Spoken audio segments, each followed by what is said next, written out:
Je parlerai ce soir sur le thème « Déclencher le réveil de la ville ».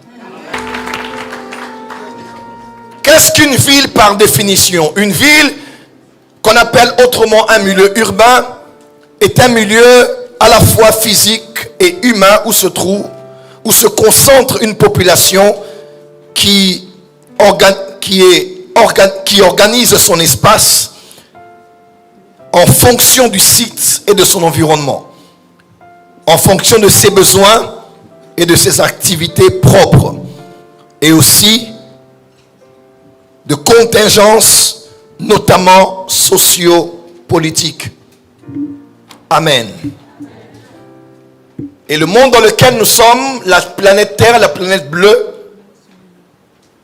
avec autant de continents que nous avons, de nations, nous avons ce qu'on appelle précisément les grandes villes, que l'on peut citer comme étant les grandes villes mondiales. Nous avons la ville de Londres, New York, Paris, Tokyo, Singapour, Hong Kong, Shanghai, Los Angeles, Pékin, Séoul, Sydney, Berlin, Toronto, et j'en passe. Et je peux parler de la ville de Nantes aussi. Amen. Le Seigneur Jésus-Christ, lorsqu'il donnait le dernier mandat qu'il donnait à l'église que l'on appelle en théologie la grande commission, vous le savez aussi bien que moi, les dernières volontés d'un vivant sont à prendre avec le plus grand sérieux. Je suis africain d'origine et dans la croyance collective, nous savons que lorsque un père, une mère, une personne âgée libère les dernières paroles de sa bouche avant de rendre l'âme, ces paroles sont d'une extrême importance. Ces paroles sont grandement sacrées. Nous les prenons et nous en faisons un héritage bien plus que même les terres et les avoirs qui nous sont légués. Jésus, il était déjà mort bien sûr et ressuscité. Il voulait s'en aller au Père, selon qu'il disait dans Jean chapitre 1 verset 13. Jésus savait que son temps était arrivé de s'en remettre au Père, de retourner au Père dans la gloire. Jésus a dit à ses apôtres, allez et faites de toutes les nations des disciples. Vous le savez avec moi, une nation est composée de plusieurs villes, de plusieurs villages, de plusieurs régions, de plusieurs territoires.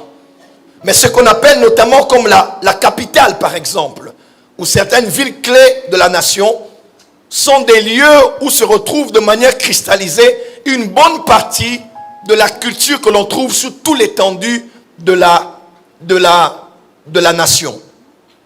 Ainsi, pour la plupart des cas, lorsqu'on veut prendre une nation, nous sommes des nations africaines d'origine et nous savons que lorsqu'on veut faire un coup d'État, c'est précisément au niveau de la capitale que l'on commence. On peut commencer ailleurs, mais une fois qu'on entre dans la capitale, il y a des coins stratégiques que l'on prend. On peut prendre les médias, la chaîne de télé de Radio Nationale, on peut prendre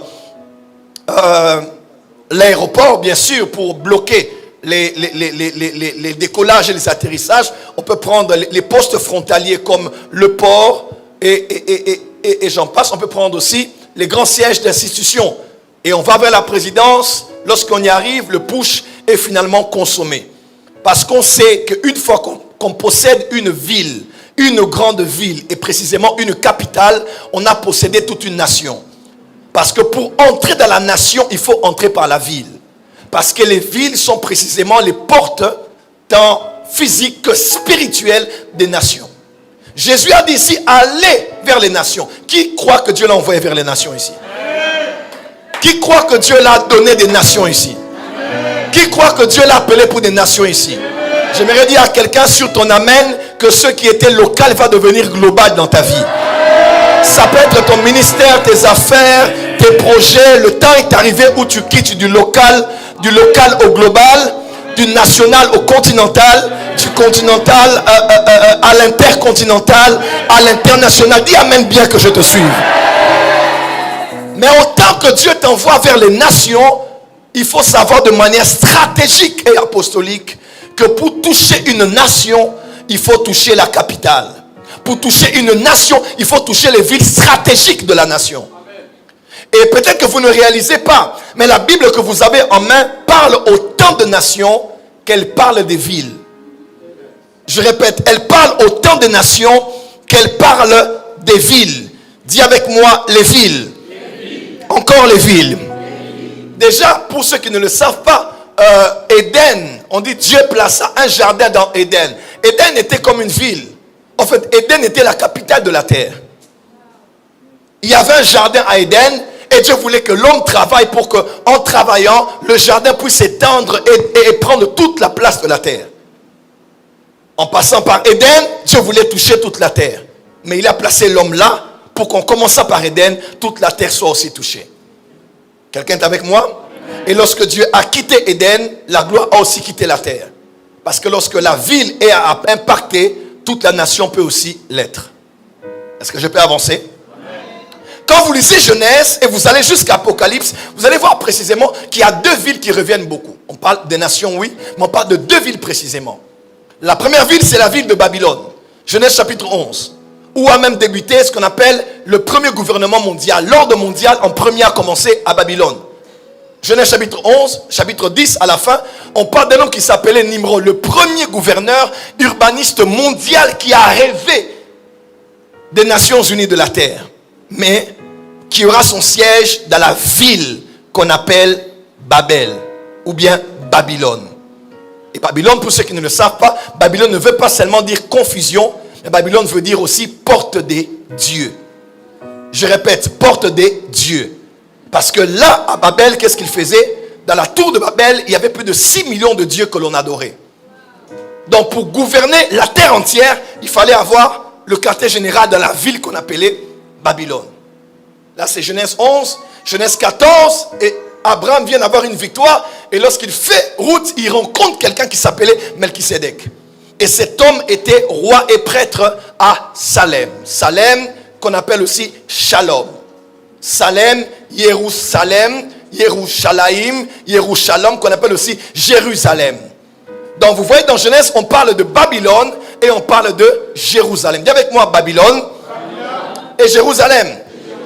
Tout au long de la Bible, on parle de ces deux grandes villes, n'est-ce pas? Jérusalem comme étant la capitale de la nation d'Israël.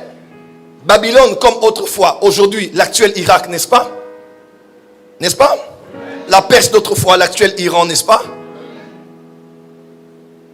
La terre des Philistins, l'actuelle Palestine, n'est-ce pas? On peut aller plus loin? Et quand vous allez dans l'Apocalypse, vous voyez que c'est clair. Suivez-moi très bien. Vous voyez que c'est clairement établi dans la Bible que ces deux villes reviennent encore dans le temps eschatologique. On parle de Babylone comme étant la grande Babylone et on parle aussi de la nouvelle Jérusalem. En d'autres termes, les villes ont une grande place dans la destinée des nations et dans les plans de Dieu. Quelqu'un peut dire Amen. Amen. Au point où, évêque Denis, la Bible déclare, lorsque nous allons revenir avec le Seigneur lors du retour glorieux, Jésus ne donnera pas des récompenses, parce qu'il y aura deux types de récompenses, n'est-ce pas? Les premières récompenses que les chrétiens auront lieu lors de l'enlèvement. Donc quand l'enlèvement aura lieu, nous serons emmenés avec le Seigneur dans les cieux, nous allons passer par le Béma, où Jésus va récompenser les chrétiens par rapport à leurs œuvres. Qui croit qu'il sera récompensé ici? Et sur la terre, il y aura 7 ans où on appelle ce qui va arriver, c'est la grande tribulation. Certains disent que c'est 7 ans, mais 3 ans et demi, on appellera la tribulation. Et 3 ans et demi, on appellera la grande tribulation. Durant ces 7 ans, quand nous, on sera enlevés, l'Antéchrist sera révélé et Dieu va juger la terre avec 3 types de fléaux terribles sur la terre pour juger la terre et discipliner Israël. Les 7 sceaux, les 7 fléaux et les 7 trompettes. Quelqu'un peut dire Amen? On peut avancer? Vous êtes avec moi toujours? Voilà. Et à l'issue de ces 7 années, nous serons avec le Seigneur dans les cieux. On va d'abord être récompensés, mais on va revenir avec le Seigneur dans ce qu'on appelle le retour glorieux de Christ. Événement que le prophète Jude a eu, le prophète a eu à décrire. Jude, avant Apocalypse, Jude c'est le frère biologique de Jésus. On le voit dans Marc chapitre 6. Et Jude était prophète. Acte 15 verset 32, on dit Jude et Silas qui étaient tous les deux des prophètes. Donc Marie avait mis au monde un sauveur, avait mis au monde aussi un apôtre qu'on appelle Jacques. L'épître de Jacques, c'est le frère biologique de Jésus. Et Jude, c'est le frère biologique de Jésus qui était prophète. Donc Marie, dans son sein, a mis au monde des sacrificateurs. Je parle à une femme ce soir, que Dieu te donne une matrice sacerdotale.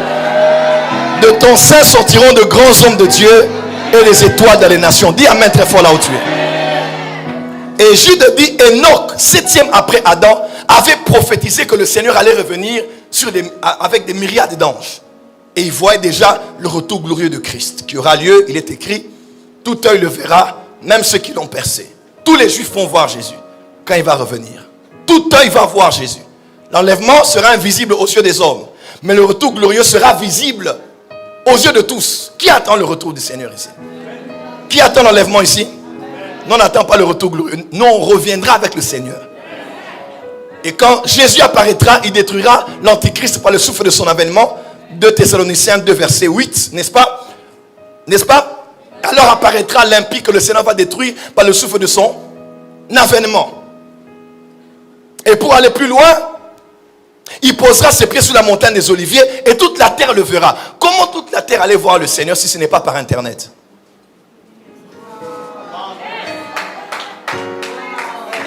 Jean écrivait Apocalypse, il annonçait des choses, mais il ne savait pas comment ça allait se faire. Maintenant, aujourd'hui, on comprend qu'il y aura des TikTok live, des Facebook live. On verra, les gens prendront les caméras, CNN, Al Jazeera. On dira, mais qu'est-ce qui se passe là-bas? Et on verra le roi des rois, le Seigneur des seigneurs, avec son nom écrit sur la cuisse, roi des rois, Seigneur des seigneurs. Et nous reviendrons avec lui pour libérer la nation d'Israël. Alors un ange anonyme prendra Satan et le lira durant 1000 ans. Voilà pourquoi il y a des fois quand tu pries, Seigneur descends, attaque ce mari de nuit. Dieu te dit, mais est-ce que tu me respectes d'ailleurs? Celui qui va lier Satan, ce ne sera même pas un ange connu. Un ange anonyme, là, on dit, toi, lis Satan, on va lier Satan 1000 ans. Il sera lié. Dieu ne combat pas Satan. Parce que Satan n'est pas l'adversaire de Dieu. C'est pas Ali contre Foreman. Oh, tu n'as pas dit amen.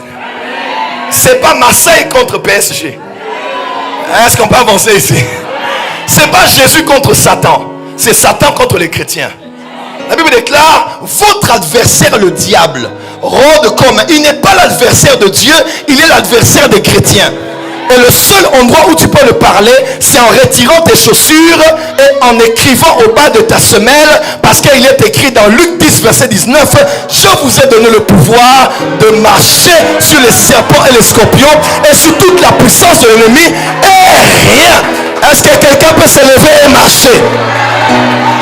Je décrète et déclare qu'ici à Nantes nous marchons sur les léviathans, les serpents anciens et les esprits. Dis avec moi fire.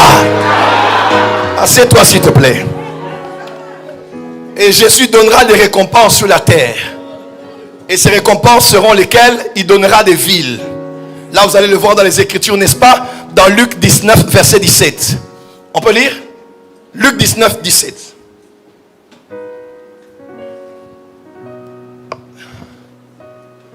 Luc 19 17. Luc 19 17.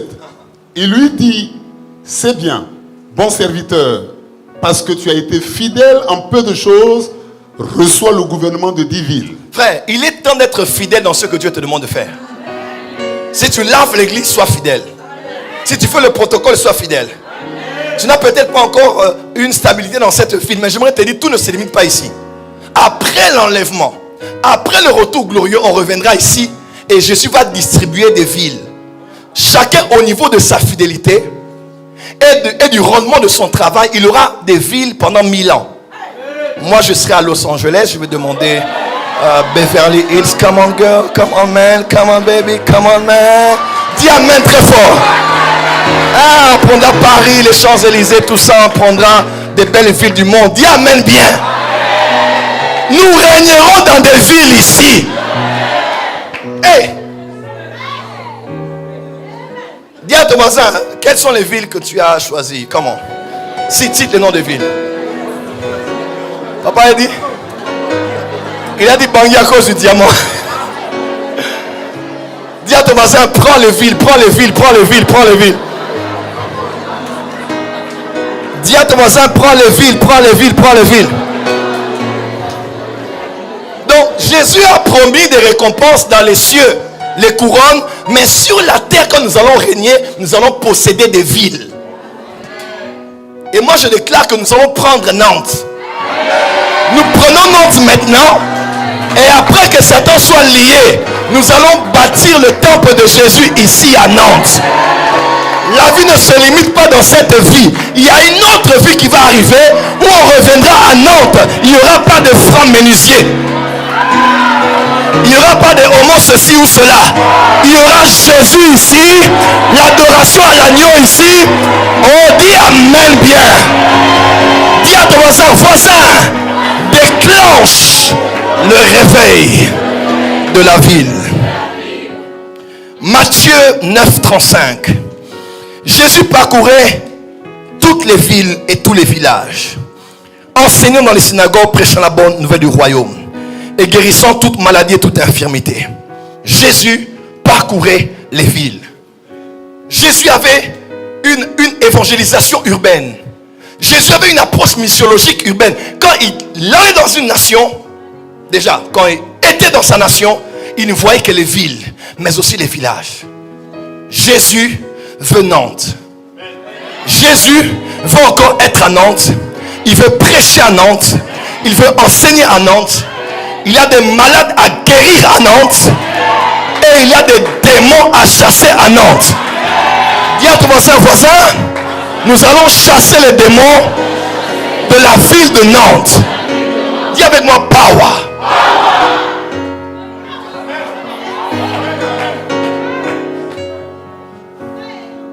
Et même lorsque Jésus-Christ veut s'en aller, Acte 1, verset 8, qu'est-ce que Jésus dit? Il dit quoi? Il dit, vous recevrez une puissance lorsque le Saint-Esprit surviendra sur vous.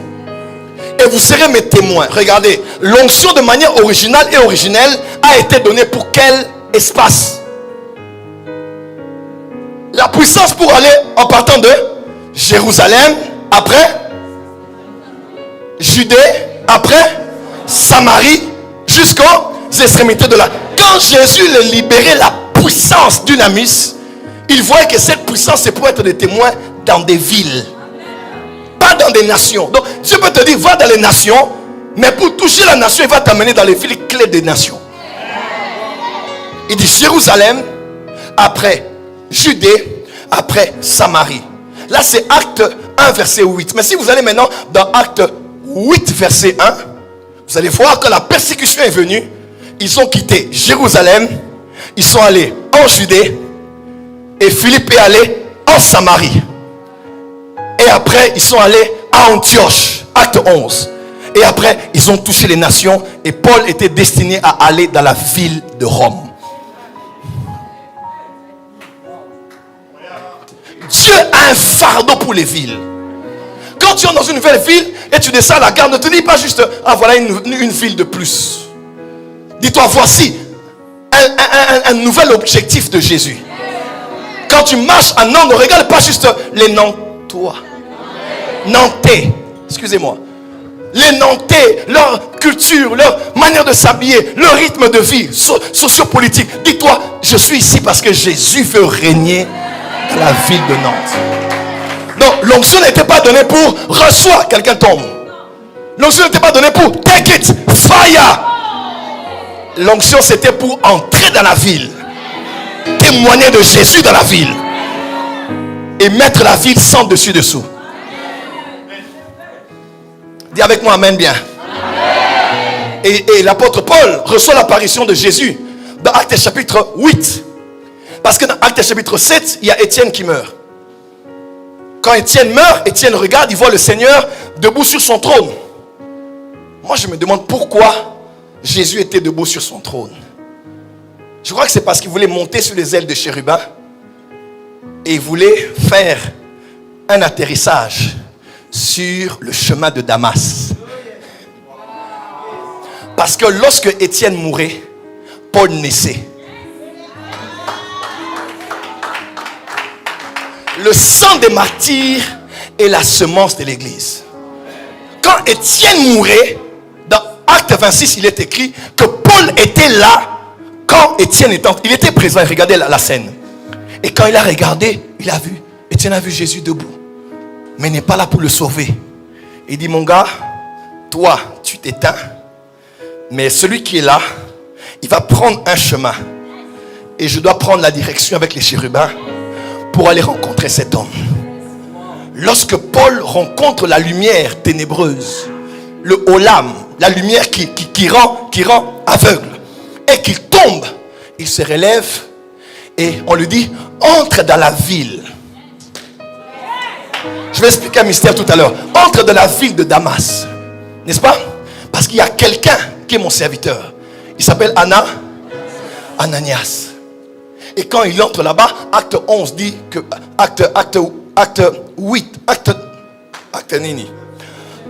9, on dit que Paul a fait quelques temps à Damas.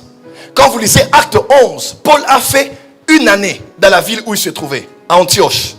Quand vous lisez acte 18, Paul fait une année et demie à Corinthe. Quand vous regardez acte 20, Paul fait 3 ans et demi à Éphèse. Pourquoi l'apôtre Paul passait autant de temps dans des villes clés? 2 ans, 3 ans, une année et demie. Pourquoi? Parce que pour bâtir un peuple, il faut des fois s'asseoir dans une ville pour travailler l'élite qu'il y a dans la ville. Et ce que j'aime, c'est que Paul a visité les grandes villes de l'époque. Corinthe, Éphèse. Et même Éphèse est l'une des plus importantes villes du Nouveau Testament. C'est la ville peut-être dont on parle la plus, mais sans parler directement. Il y a déjà l'épître de Paul aux Éphésiens, que vous voyez. Il y a deux. Dans Actes des Apôtres, on parle d'Éphèse. Il y a 3 chapitres, on parle d'Éphèse. Pour avancer même, vous allez voir 1 Timothée, 2 Timothée. Timothée vivait à Éphèse. Quand vous lisez 1 Jean, 2 Jean, 3 Jean, Jean était à Éphèse. Il a même été enterré là avec la mère de Jésus qui s'appelle Marie. Est-ce qu'on peut avancer? Dis à ton voisin, déclenche le réveil de la ville. Et dans Apocalypse 2, Jésus parle première lettre à l'ange de l'église d'Éphèse. Une des villes parmi 7 églises de l'Asie mineure, la Turquie actuelle. Jésus a des choses à dire à l'ange. Il a des choses à dire à l'église qui est à Éphèse. Et il la parle comme à un seul individu. Dis à ton voisin, Jésus a une parole pour la ville de Nantes. Dis à 2, 3 voisins, dis voisin, Jésus a une parole pour la ville de Nantes. Donc voyez ici, que ce soit le Seigneur Jésus, que ce soit les apôtres, ou même l'apôtre Paul, l'apôtre de l'église, l'apôtre de la grâce, il a travaillé stratégiquement dans les villes. Déjà, parenthèse, j'aimerais vous dire ceci. Est-ce qu'il y a de l'argent à Nantes ici? Il y a beaucoup d'argent. Il y a beaucoup d'argent. Dis à ton voisin, Nantes c'est Capernaum.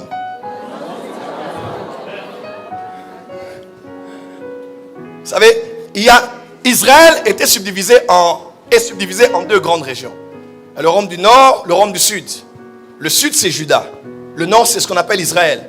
Les mauvais rois de la Bible étaient au niveau du nord, comme les Akab et autres. Et c'est là qu'il y a eu les prophètes comme Élie et Élisée, Michée et consorts. Mais le royaume du sud avait des bons rois, généralement, comme les Josaphat, les Ézéchias, les Osias qui a dommage mal fini. Mais la plupart des bons rois étaient là. Et eux, on les mettait en référence avec leur père David. Et c'est là, au sud, jusqu'aujourd'hui même, que se trouve le temple de Jérusalem. Actuellement, il y a la Jérusalem moderne et l'ancienne ville, pour ceux qui sont déjà allés en Israël. Mais au nord maintenant, c'est plus on monte, plus c'est un peu plus païen, un peu plus gentil. On parle de la Galilée des païens, la Galilée des gentils. C'est là où il y a la mer de Galilée. Parce que c'est avec la mer, on a le port. Avec le port, on a des imports et des exports et on a des expatriés. Des gens qui viennent de partout. On voit une grande métropole. Et c'est là que Jésus a le plus travaillé parce que la ville même de base missiologique de Jésus, c'était Capernaum. Capernaum. Caper, village, Naoum de Naoum. Parce que Capernaum, c'est le village du prophète Naoum.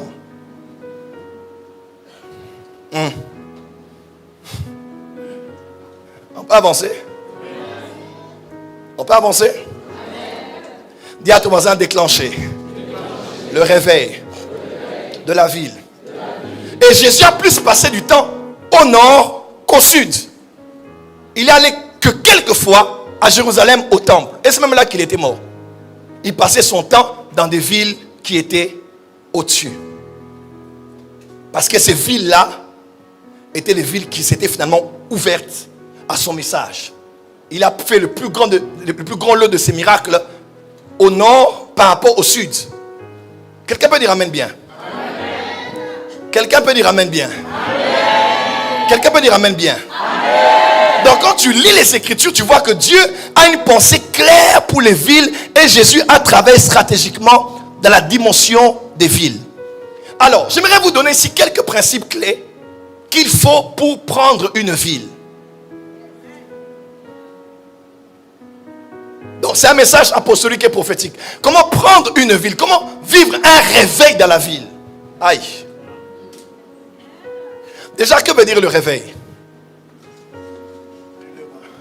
Le réveil n'est pas avant tout un concept dénominationnel. Église de réveil, église charismatique, évangélique, presbytérienne, baptiste et ménonite, anabaptiste ou luthérienne. Église de réveil. Église de réveil n'est pas à placer dans un contexte dénominationnel. Une grande inclinaison de tel mouvement de l'esprit ou de telle doctrine. Alors on la classifie parmi une longue liste des types d'églises qu'on a dans le christianisme. Le réveil n'est pas un concept dénominationnel. Deuxièmement, le réveil n'est pas de l'effervescence ecclésiastique. Et là, j'aimerais insister.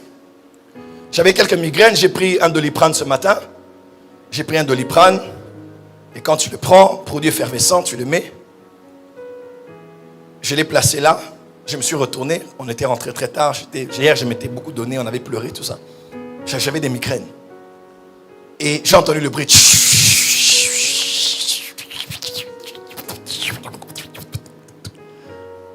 À un moment, j'ai oublié. Le temps que je me retourne, j'ai regardé le verre. J'ai dit, mais est-ce que j'ai mis le Doliprane ici?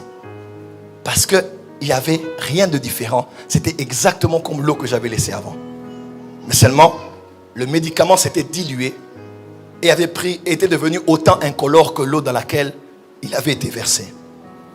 Parce que ce qui est effervescent tombe, fait des bruits, secoue un peu, agite ça et là, mais c'est momentané. Un peu d'agitation, un peu de chakababamama, un peu que le prophète Jésus était là, c'était plein, et puis après ça, on revient à la case de départ. Question pour un champion, compteur à 0.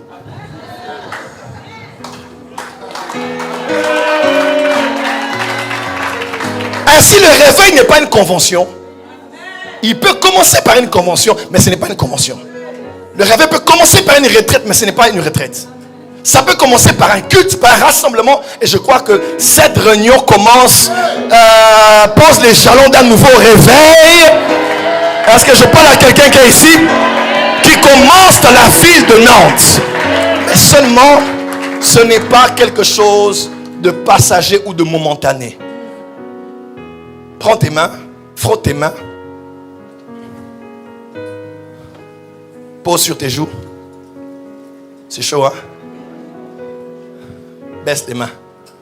Si je te dis dans 2 minutes de remettre les paumes de tes mains, tu ne sentiras plus rien.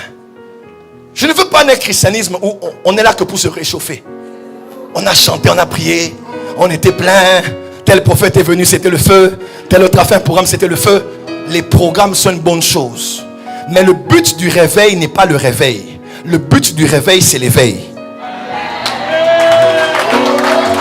On ne se réveille pas pour se endormir, mais on se réveille pour rester éveillé. Ah, dis amen là où tu es.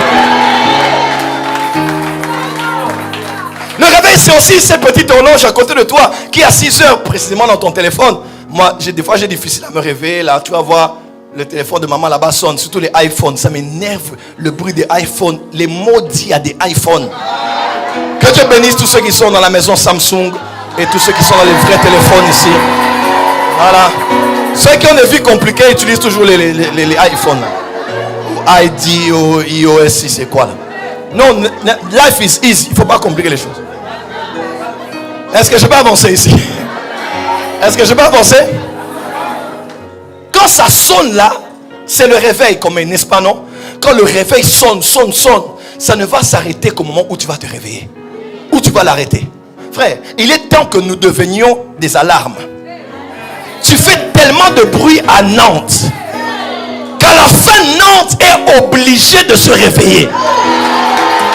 J'aimerais parler à quelqu'un ce soir qui sert Dieu dans la ville de Nantes ou qui est chrétien ici.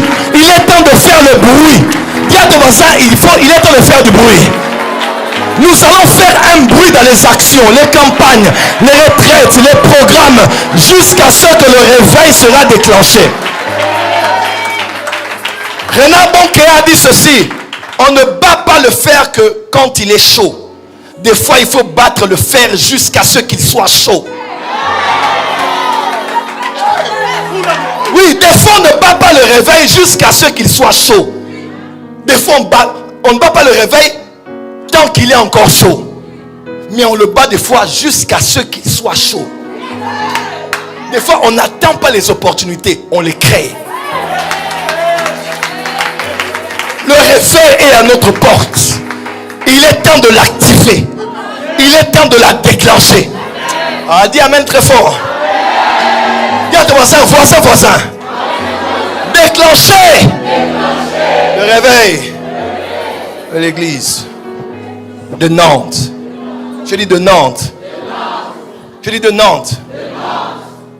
Quelqu'un dira: oh non, mais prophète, c'est Dieu qui envoie le réveil. Papa, tu mens. Tout réveil a toujours été l'association de l'accolade entre les cieux et la terre. Le réveil, c'est comme le cycle hydrologique de la pluie. Le réveil, c'est simple. Qui initie la pluie? C'est le soleil. Qui initie le réveil? C'est le soleil de la justice. Mais aussi vrai qu'il est soleil, il ne peut pas initier la pluie tant qu'il ne trouve pas des zones humides sur la terre. Mais quand il trouve des zones, est-ce qu'il y a des zones humides ici? Aïe, aïe, aïe. Est-ce qu'il y a des cœurs humides ici? Est-ce qu'il y a des cœurs qui ont été bercés par le fleuve d'eau vive ici? Alors qu'est-ce qu'il fait? Le soleil réchauffe ces espaces d'eau. Et la chaleur déclenche le phénomène de l'évaporation. L'évaporation, c'est l'eau, mais qui s'est métamorphosée. Puisque l'eau ne peut pas monter comme ça au ciel, l'eau, qu'est-ce qu'il fait? Il se transmute, il se métamorphose et devient invisible. Et l'eau monte. Dis à ton voisin, il est temps de s'évaporer. L'évaporation, c'est la prière. Ah, l'évaporation, c'est la prière, c'est la prière. On ne la voit pas, on ne la touche pas, on ne la sent pas. On ne la voit pas avec un microscope, ni pas avec un scanner. Mais quand la prière sature une ville, quand la prière sature une maison, tôt ou tard, elle finira par arriver. Corneille, tes prières et tes aumônes sont bons parce que ça monte. Prière et mataka. Dis à ton voisin, la prière monte. Hey, dis la prière monte. Si on te voisin, dis voisin. Nos chansons montent. Nos louanges montent. Nos prières montent. Et quand ça arrive quelque part, il y a tout un tas de phénomènes. Et après des vents chauds. Dieu fait des anges des vents. Et là, il y a un mouvement de vent qui arrive. Et ceux qui s'étaient glacés tombent sur la terre. Au fait, le ciel redonne à la terre ce que la terre l'a fait monter. Autant de vapeur, autant de pluie. Peu de vapeur, peu de pluie. Beaucoup de prières, beaucoup de réveil. Peu de prières, peu de réveil. Dis à ton voisin, fais monter la chaleur. Fais monter la vapeur. Fais monter la prière. Je veux prier, toujours prier, encore. Jusqu'à ce que tu m'exaltes. Plus fort. Je veux prier, toujours prier. Ici à Nantes. Jusqu'à ce que tu m'exaltes. Acclame très fort à Nantes, nous allons prier. Oh oui, on va prier. On va faire On va prier. Parce que la pluie est la sommation d'un travail qui se fait entre les cieux et la terre. Dieu crée en toi le désir. Il crée en toi la soif. Tu ne sais pas, mais quand tu marches maintenant, tu es insatisfait. Tu vois les églises, tu es insatisfait. Tu vois les cultes, tu es insatisfait. Comment j'ai commencé la MAP en 2009? Parce qu'à Kinshasa, je voyais les fidèles de Logosrem à diviser, la borne, Philadelphie. Je disais non, j'ai dit non. J'ai appelé tous les jeunes, j'ai dit hey, on aime nos églises, mais on ne peut pas se diviser à cause de nos pasteurs. Il faut qu'on aime le Saint-Esprit. Vous savez, quand la MAP a commencé, on a la troisième grande réunion qu'on a fait, on était là, parce que, excusez-moi, quelques fidèles avaient quitté l'église de la borne, des assemblées de Dieu, et on avait commencé Philadelphie. Ils ne s'entendaient plus. Mais à la MAP, les jeunes de Philadelphie et de la borne étaient la main dans la main. Nous voulons les réveiller. C'était beau à voir. On a dit, c'est vrai que dans les églises, il peut y avoir des problèmes. Et bon, je ne suis pas là pour critiquer les églises. Mais je dis que je crois que les jeunes ont une part. Le réveil de Nantes passera par la jeunesse. Le réveil de Nantes commencera par... Est-ce que les jeunes sont ici? Est-ce que les jeunes sont ici?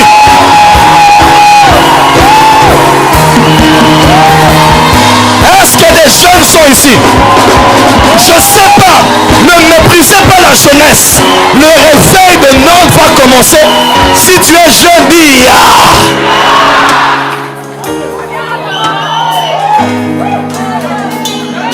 Quand la mort a été perçue pour la première fois dans l'église primitive, Ananias est mort. Saphira est morte. Qui ont sorti les corps des morts? On dit les jeunes gens.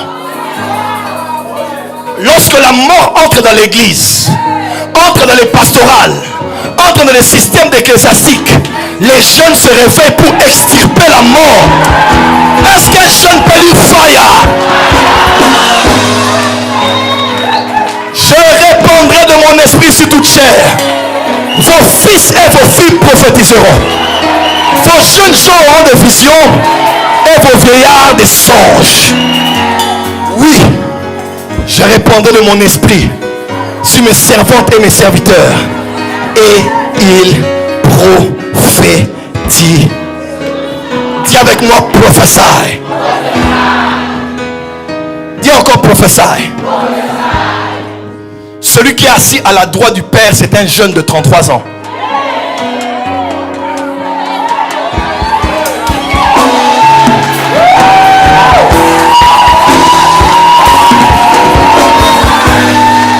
Acte chapitre 1. Les deux hommes ont dit, comme il est parti là, c'est comme il reviendra. Le même qui est parti, il ne vieillit pas là-bas, il reviendra ici. Jésus reviendra cool, jeune vraiment comme ça. Il est assis sur le trône de son Père. Il est temps que les jeunes soient des PDG, des DG, des CEO, des boss, des entrepreneurs, des millionnaires, des milliardaires. Dis avec moi, fire. Que les femmes disent Amen. Qui t'a dit que pour te marier, il faut qu'un homme vienne changer ta vie? Le mariage n'est pas un redressement fiscal. Le mariage n'est pas être une transformation sociale. Un homme peut venir t'épouser et te trouver avec une Rolls Royce. Un homme peut t'épouser et te trouver avec 5 immeubles à Nantes et ta Maserati.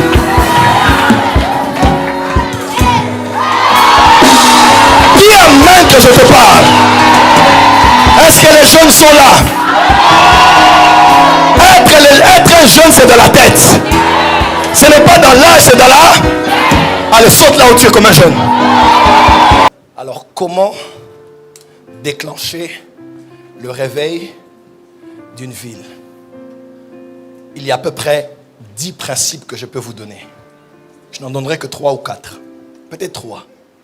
La première, tout l'honneur, joue-la moi en bas. La première clé pour voir le réveil dans une ville. Je peux vous expliquer? Est-ce que je peux aller? C'est la restauration, la prise de conscience. Qu'est-ce que je dis, Saint-Esprit? C'est la prise de conscience des gouverneurs spirituels de la ville. La prise de conscience des gouverneurs spirituels de la ville. On a connu cette histoire à Chicago avec cette bande de crimes organisés ayant à leur tête cet homme qui s'appelait Al Capone. Cet homme a créé le chaos à Chicago. Il existait, mais il ne pouvait être manifesté. Vous savez pourquoi? Parce qu'à cette époque-là, aux États-Unis, vivait un homme qui s'appelait John Alexander Dewey. Fin 18e siècle, cet homme a restauré dans le corps du Christ le réveil de la guérison. Il a créé une cité qu'on appelait Zion, dans laquelle est né John Gillette, dans laquelle a vécu l'homme que Tel Osborne appelle son père spirituel. Alexander Dewey avait un tel impact au niveau des États-Unis que même les gouverneurs venaient, même le président a passé une fois 3 jours pour chercher le conseil de Dieu avant d'entamer son mandat. Parce que cet homme avait une telle autorité dans la ville. Vous savez, on dit John Alexander Dewey, à l'époque où il vivait, il avait une telle grande équipe d'évangélisation, prophète Denis, que tous les gagneurs d'âmes de son église, tous les membres étaient gagneurs d'âmes. Ils entraient dans les maisons et ils posaient des questions. Poupou, quelqu'un a-t-il reçu Jésus ici? Il dit oui, nous, sauf elle. Oh, toi viens ici. On te prête Jésus et tu reçois Jésus. Parce qu'il disait toute sa ville devait être sauvée. Pourquoi? Il était le gouverneur spirituel de la ville.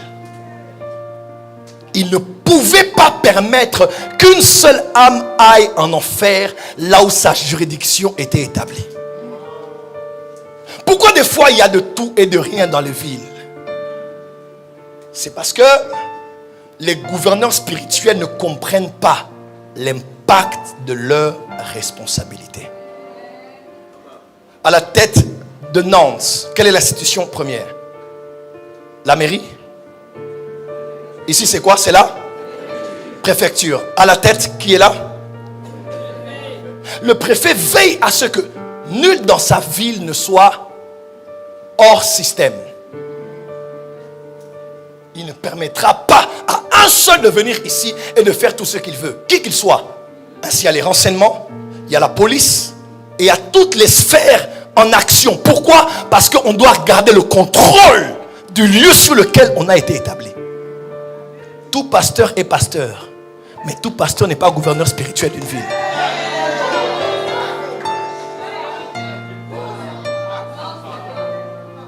Et un de nos problèmes, c'est que des fois, on a des villes, mais on n'a pas des gouverneurs spirituels. Écoutez-moi. Et même des fois, on en a, mais plusieurs qui ont des fois peur. Ils sont des fois timides. Ils ont des fois peur d'être blessés. Ils ont des fois peur de beaucoup de raisons. Papa, c'est le temps de prendre les responsabilités. Dieu nous a envoyés à Nantes. Toutes les âmes de Nantes doivent aller au ciel.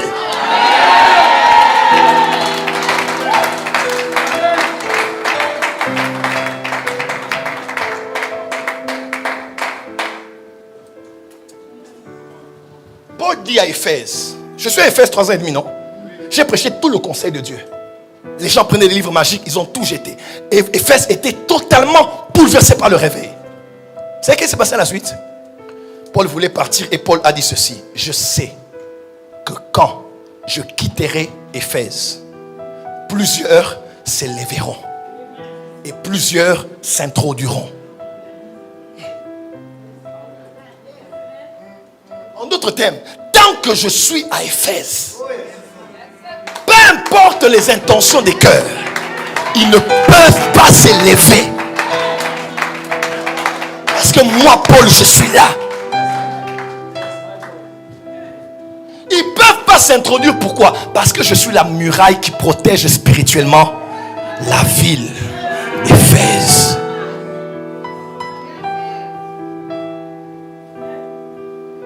Je parle ici à quelques gouverneurs de cette ville. Pasteur Chancel, Évêque Denis, papa, avec tout le respect, prenez vos responsabilités. Pourquoi le péché est entré dans le monde?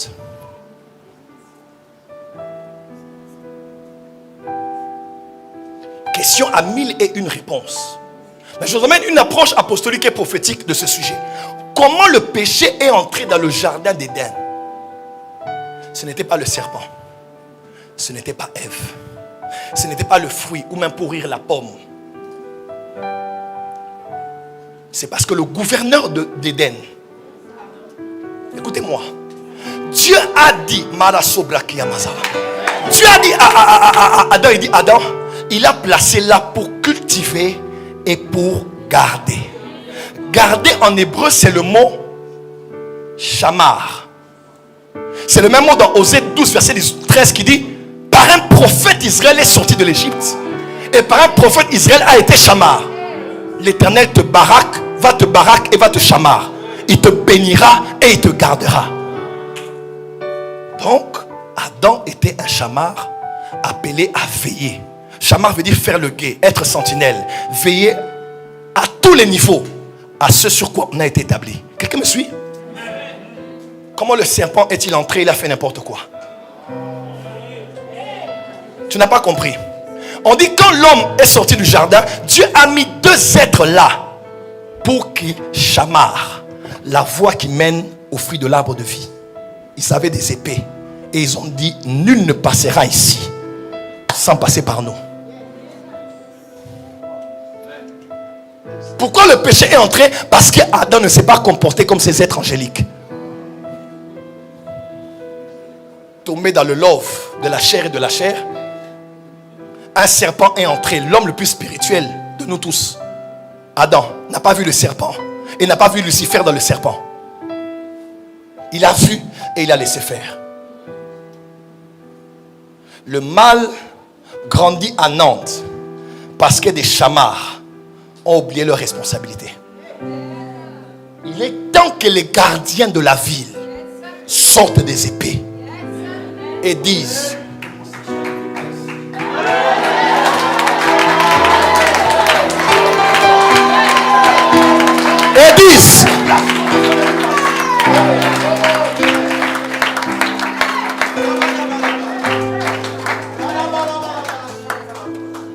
écoutez-moi, tant qu'on ne sera pas radical, on laissera faire tout au nom de la laïcité. Le prénom le plus populaire de Londres actuellement, c'est Mohamed. Le plus populaire d'Angleterre, c'est Mohamed. Cité sur Google, allez voir. Pourquoi les musulmans ont dit England for Islam and Islam for England. Allez voir en Angleterre. Le gouvernorat, les malls sont achetés, les terrains sont achetés, les cathédrales sont achetées par des musulmans. Allez à Manchester, allez voir beaucoup de villes. Parce qu'ils ont dit, chrétien ou pas, que ce soit une ville antérieurement chrétienne, nous on vient mettre notre business ici. Et ils ont pris l'Angleterre. Maintenant l'Angleterre est musulmane. Alors que les plus grands réveils qu'on a connus en Europe viennent de là. Et tout ça par l'indifférence, l'insouciance. Et des fois, alors que les pasteurs doivent combattre contre l'adversité, ils passent leur temps à se combattre entre eux. Quelle est la plus grande église? Mon partenaire a quitté ici, il est allé là-bas. Et les fidèles tombent aussi dans le lot. Notre pasteur est le plus chic et le plus beau. Chez nous, on chante bien, on chante mieux. Paul a dit, n'êtes-vous pas donc charnel? Quand vous dites, nous sommes de Paul ou nous sommes d'Apollos. Qui est Paul? Qui est Apollos? L'un a semé, l'autre a arrosé. L'un a la grâce d'avoir la graine, l'autre a la grâce d'avoir de l'eau. Toi, tu as l'eau, moi j'ai la graine. Chacun sa grâce. Chacun sa grâce.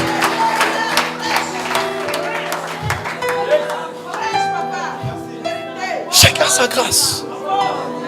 Voilà pourquoi Pierre et Jean montaient au temple pour aller. Pierre était là, Jean était là. Mais Pierre était l'homme des miracles, Jean était l'homme de l'Apocalypse. Ils ont dit à cet homme, regarde-nous. L'homme les a regardés. Vous savez quoi? Et ce n'est pas Jean et Pierre qui ont dit ce que nous avons. Pourquoi c'est Pierre qui a dit? Parce qu'ils étaient à deux en train de regarder. L'homme les a regardés. Pierre a dit, bon, Pierre, moi je vais dormir sur la poitrine de Jésus pour avoir Apocalypse. Mon gars, ça c'est ton truc. Toi tu es l'homme de miracle. Il a dit, Pierre, mets-toi en avant. Il s'est mis en arrière. Et Pierre a dit, je n'ai ni or, ni argent, mais ce que j'ai, je te le donne. Au nom de Jésus, lève-toi, marche. Ce n'est pas parce que tout le monde nous a regardés que nous tous nous avons la grâce de faire marcher un paralytique. Il faut la reconnaissance des grâces, la reconnaissance des ministères. Ce qui a tué Nantes, c'est que chacun veut faire tout ce que...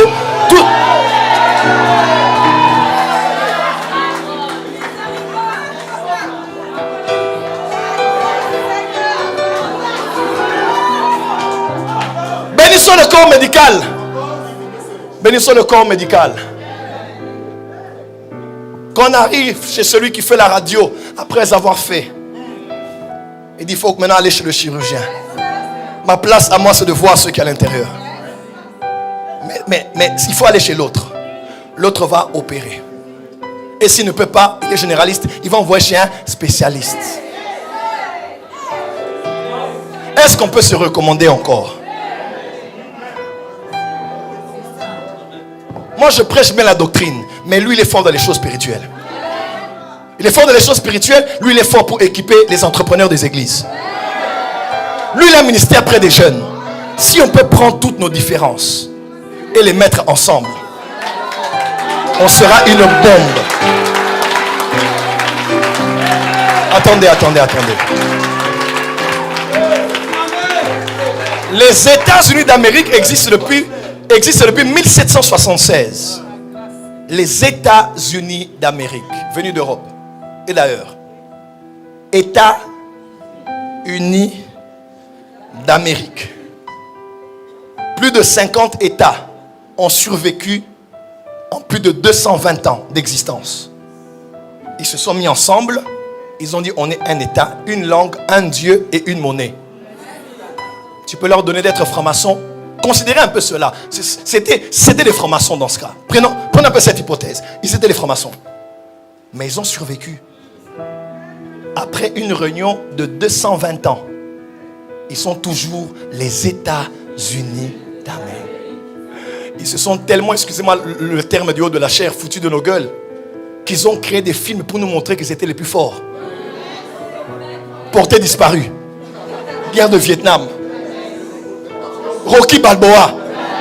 Même quand on le frappe, et qu'il y a un Russe qui est plus fort, il finira par relève-toi, Rocky.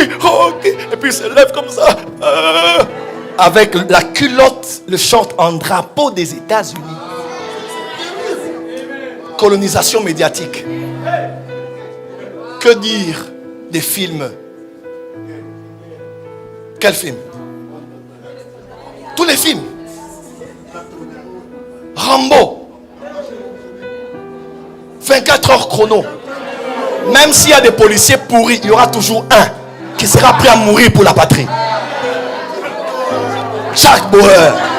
Le gars là, on a demandé une autre saison, ils ont refusé. Leur Modia. On a attendu la saison suivante, elle n'est jamais venue. Modia et tous là où ils sont.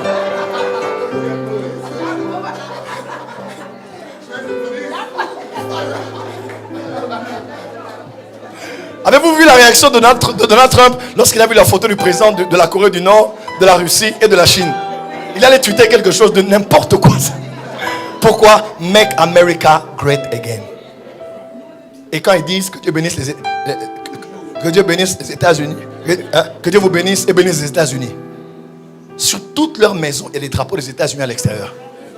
Un pays patriotique. Même quand Trump a gagné les élections, peu importe l'animosité dans laquelle ils ont fait les élections présidentielles. Vous voyez ce qui s'est passé? Obama était là. Les Clinton étaient là. Biden était là. Parce que malgré nos différences, nous avons un système à préserver.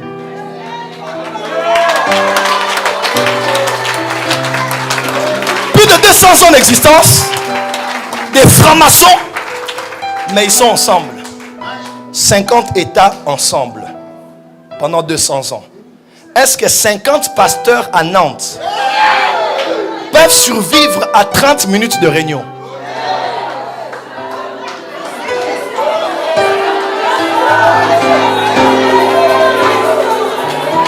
Nous nous connaissons. On dit à eux, ce sont les francs-maçons là, mais là, ils ont leur réunion cette semaine, non? Ils ont pris toute la ville. Disciplinés. On m'a viré de l'hôtel où j'étais à cause d'eux aussi. Mais oui. Ils ont pris la ville. Mais on les traite de tous les maux. Mais ils ont pu être un. Et qu'est-ce qu'ils savent faire? Ils savent se pistonner. De la gauche comme de la droite. Mais s'ils sont de la même loge, ils savent comment s'entraider. Pourquoi? Parce qu'ils sont des fraternités. Quelle était la force de l'église primitive? Ils persévéraient dans la communion fraternelle. Ils s'appelaient des frères, pas des bishops. À l'époque de Branham, on disait frère Branham, frère Osborne, frère Kenneth Hagin, frère Copeland. Frère. Non, je suis bishop, je ne suis pas frère. Mais tu n'es pas frère, tu es sœur. On dit, ah bonjour frère, je ne suis pas frère. C'est son éminence, l'évêque, plénipotentiellement établi.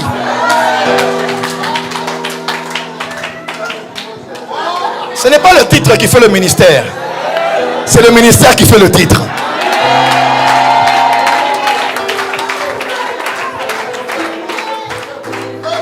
Voyez un peu. 50 États. Est-ce que nous on peut suivre papa à une réunion de ses papa? Excusez-moi papa, venez un peu. C'est dans notre père ici. Tu nous appelles à 50 pasteurs, on fait une réunion. Nous tous on sait que ça a bardé. Il veut montrer quoi? Quelqu'un d'autre voudra montrer sa présence par son absence. Il se fera remarquer parce qu'il est absent. Si je suis là, on me remarquera pas. Il faut que je sois absent pour qu'on dise qu'il n'était pas là. Je viens en retard. On va me faire asseoir où? Et dans la réunion, guerre des protocoles. Les protocoles de tel daddy. Les protocoles de tel daddy. Où on va faire asseoir notre daddy? On a fait asseoir notre daddy à la deuxième rangée. Ah, papa sort, on ne nous a pas honorés. Vous voulez trop des honneurs sans fruit, sans résultat. Francophonie, réveillons-nous. C'est ça, non? L'humilité, des fois, c'est ça aussi. Tu viens, tu t'assois où on te... Je dis, il faut honorer les hommes. Je ne refuse pas. Mais il ne faut pas en faire de trop.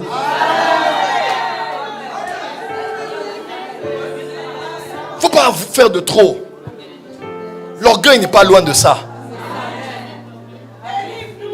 Avoir la première place à l'église ne te garantit pas la première place au ciel.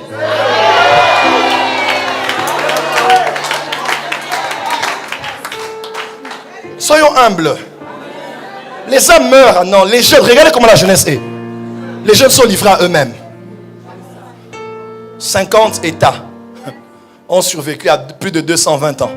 Depuis 1976. Nous, une réunion de 30 minutes. À la fin, dans nos groupes WhatsApp, on commence à s'écrire. Tel a parlé comme ça, pourquoi? Tel disait ça parce qu'il m'attaquait. Ce sont des bêtises et des enfantillages. Il est temps de grandir. On a toléré des choses, c'était un âge. Maintenant en 2025, là, à l'ère de l'intelligence artificielle, on ne peut plus faire le christianisme comme on faisait. On ne peut être fort qu'en étant unis.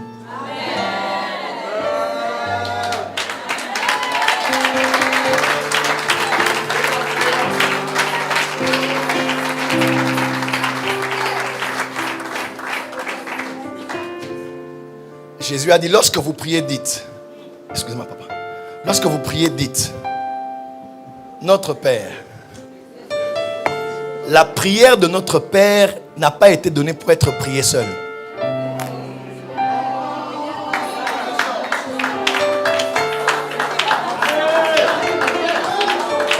dis mon Père qui est dans les cieux, donne-moi, pardonne-moi, délivre-moi, change-moi, préserve-moi, mon église, ma famille, mon ministère. Non. Donne-nous notre pain. Que mon église soit pleine de pain, que son église soit pleine de pain. Aïe, aïe, aïe, aïe, aïe, aïe. Que dans son église, les gens soient jusqu'à l'extérieur, que mon église, les gens soient dans l'extérieur. Pourquoi? Tu n'es pas mon Père seulement, tu es notre Père.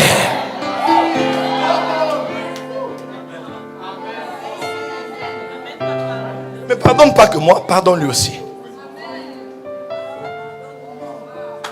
Pardonne-nous. Délivre-nous tous. Si j'ai vécu en victoire avec ma famille, que l'autre aussi puisse vivre en victoire dans sa famille. Nous sommes trop égoïstes. Et pendant qu'on s'est divisé, ils ont pris Nantes. Ils ont pris nos jeunes. Ils les ont pris par les films, par Internet, par des réunions, par des réseaux. On n'arrive plus à éduquer nos enfants aujourd'hui. On n'arrive plus à maîtriser les jeunes. Parce que les chamards ne se sont pas mis ensemble pour protéger et préserver. Quelqu'un peut dire amen très fort. On prend une ville par l'unité. On prend une ville par l'association des leaders spirituels de la ville. Je parle à mes frères des apôtres et les prophètes. J'ai dit, les gars, on s'est battu des années, hein, s'il vous plaît. Maintenant, on dépose des armes. On va aller se soutenir. Vous savez, des fois, Satan ne nous combat pas. Hein? Satan est à Hawaï avec Jézabel, en train de siroter. Là, il sirote un bon verre de jus. Au soleil. Avec des lunettes. Il prend un bon vent. Et il sait qu'il n'a plus à nous combattre. On va s'entretuer nous-mêmes. Évêque Denis, une chose grave que Dieu m'a dit un jour. Pourquoi tirez-vous sur les ambulances? Un frère est malade. Son église a déjà un problème. Il est déjà touché par quelque chose qui arrive. Il est dans l'ambulance pour aller être soigné. Parce que l'ennemi l'a frappé. Vous vous dites ce n'est pas suffisant. Vous prenez encore les armes et les lance-roquettes. Vous devez l'achever. Vous devez l'achever. Pourquoi terminez-vous le sale boulot de Satan? Voici mon serviteur Ésaïe 42, en qui mon âme prendra plaisir. Il ne brisera pas le roseau cassé. Il n'éteindra pas la lampe qui fume encore. La bougie en train de s'éteindre, ça sert à quoi? On dit, lui, le serviteur de Dieu, il va garder le petit feu jusqu'à ce que le petit feu redevienne un incendie dans la ville.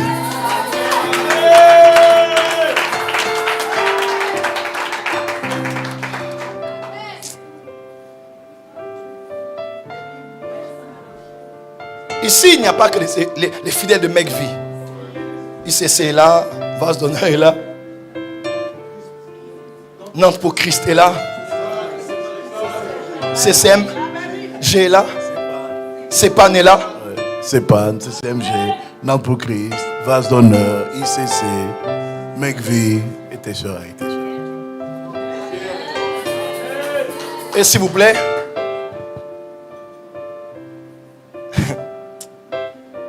nous ne serons pas enlevés en fonction des logos de nos églises,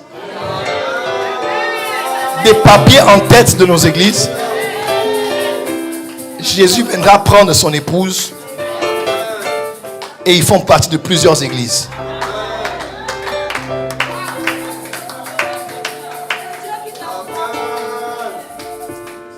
Dieu m'a envoyé à Nantes. Je ne comprenais pas trop ce programme. Maman en parlait. Je ne comprenais pas trop ce programme. J'étais fatigué dans beaucoup de choses. J'étais prêt à venir. J'ai déjà, c'est mon frère. Mais j'essaie de capter la pensée de Dieu. J'ai dit, bon, je vais prophétiser, faire des miracles, tout ça. Et puis, j'ai senti que Dieu m'a dit, non, tu es venu réparer quelque chose. C'est sans prétention. Je sais comment Dieu m'utilise. Dieu m'a dit, non, tu dois parler. Il y a un problème à Nantes et dans les églises.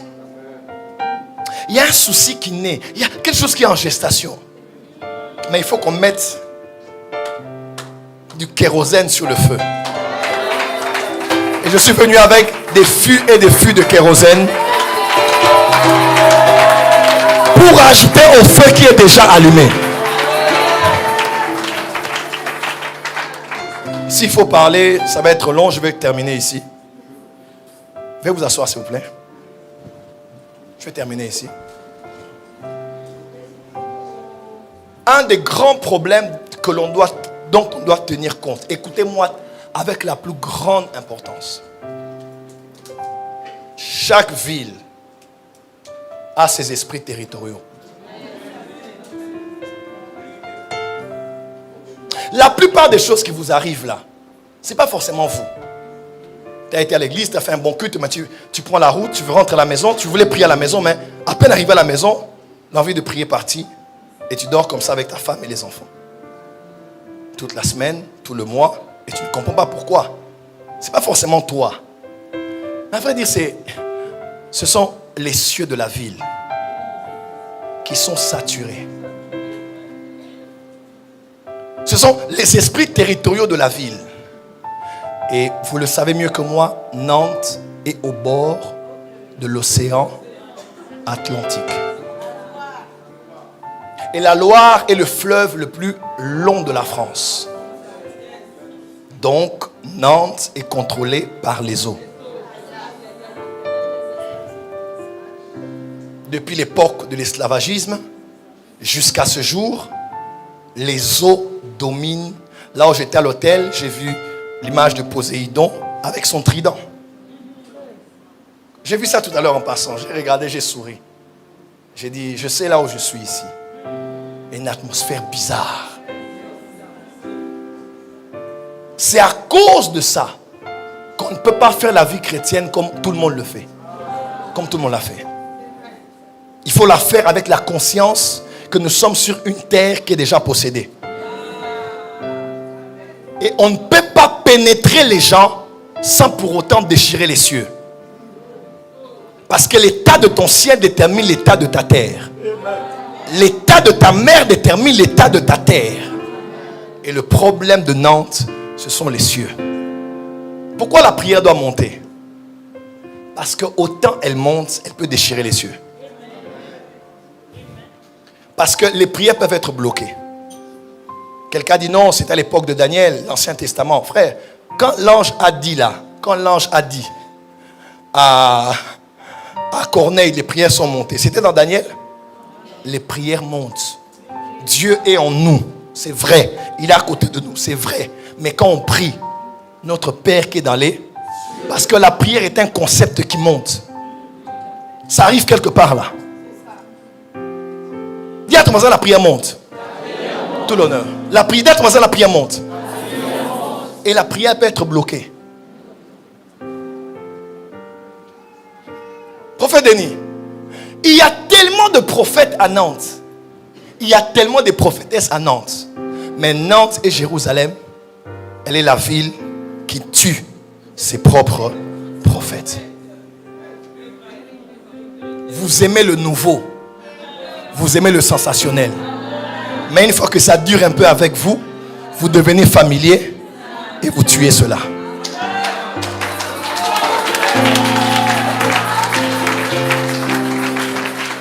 C'est ma première fois. Deuxième fois, vous allez venir. Troisième fois. Ah, papa. J'étais déjà allé. Parce qu'ici, on ne valorise pas le prophétique. Et ce n'est pas culturel. Partout où il y a la culture, il y a le culte. Et partout où il y a un culte, il y a eu un Dieu. La plupart des cultures ont tiré leur origine des cultes ancestraux. Levez-vous s'il vous plaît. Vous servez Dieu? Où? À Angers. Okay. D'accord. Vous prêchez? J'ai commencé par la grâce. Vous êtes venu seul? Monsieur le mari, veuillez vous asseoir. Monsieur le mari, vous êtes tout mignon. Acclamez pour monsieur le mari. Oh, un peu de gentillesse.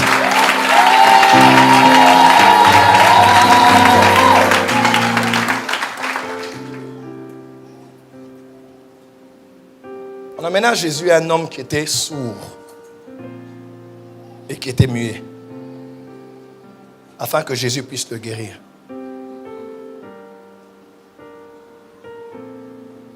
Jésus touche cet homme. Il regarde les cieux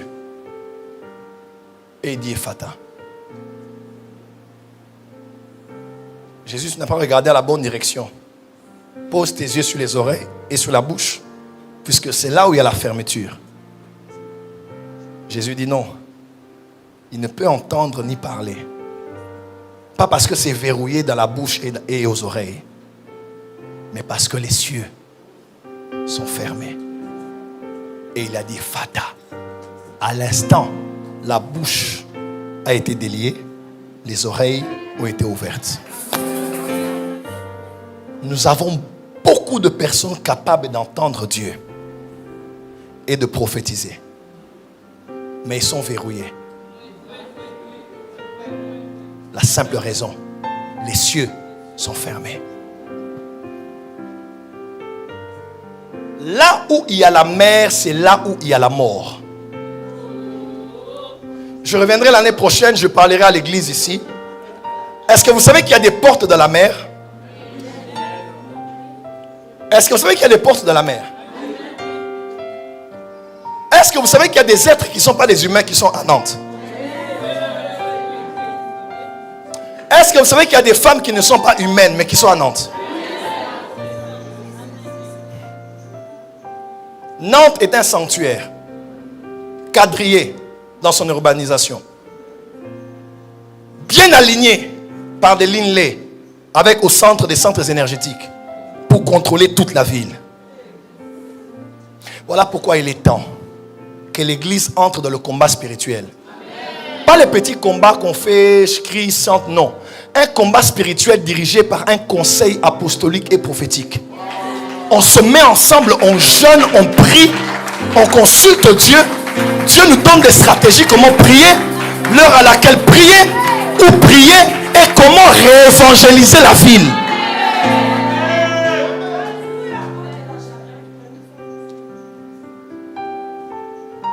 Comment à Jérusalem on a pu tuer Jacques? Comment on a pu emprisonner Pierre? Là on est dans Actes chapitre 13, n'est-ce pas? On les a arrêtés. Je suis plus que sûr parce que l'église de Jérusalem était trop une église pastorale, apostolique, qui formait les gens, mais qui ne réalisait pas en fait l'importance du combat spirituel. Et tu sais quoi? Lorsque Paul, respirant la menace, a pris les lettres de la mort avant qu'on lui donne les lettres de la vie, les épîtres, il a pris les lettres de la mort, il voulait aller à Damas pour aller tuer. Comme on a tué plus tard Jacques, on a incarcéré Pierre. Jésus lui est apparu, boum, il tombe. Et Jésus lui dit, tu sais quoi, tu ne peux pas aller faire ce que tu faisais dans les autres villes, dans cette ville. Parce que dans cette ville, il y a un homme. Cet homme est le gouverneur spirituel de Damas.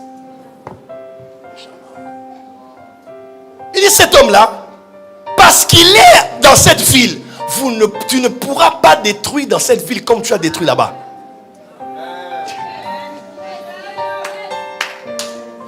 Il arrive chez Anania. Anania le regarde, il le laisse là à côté. Petit Paul, il prie pour lui, jeûne et prière. Il ouvre les yeux de ses écailles, tombe. Il est baptisé de l'esprit. Et c'est de là que Paul a commencé sa mission. Tu sais, on blague des fois parce que on a trop laissé faire. Dieu élève l'église maintenant avec l'esprit d'Anania. Ils ont fait à Montpellier, ils ont fait à Bordeaux. Là-bas aussi Jésus va se lever. Mais ils ne vont pas passer ici.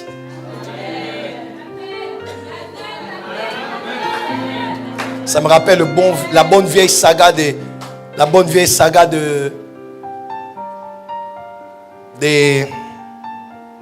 Ah, j'aime trop les films. Les Seigneurs des Anneaux. Où on voit cet homme dire à ce monstre, tu ne passeras pas. Je crois qu'il est temps que l'église maintenant se lève.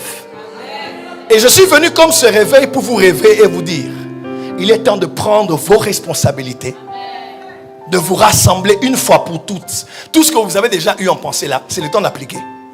Les souhaits ne changent pas les choses, mais ce sont les actions. Et les actes des apôtres ont été écrits, disait Smith Wigglesworth, parce que les apôtres agissaient. Il est temps d'agir. Et d'agir dans l'amour et d'agir dans l'unité. Dieu m'a envoyé pour ce travail. J'ai dit et je vous remercie. Que Dieu bénisse sa parole.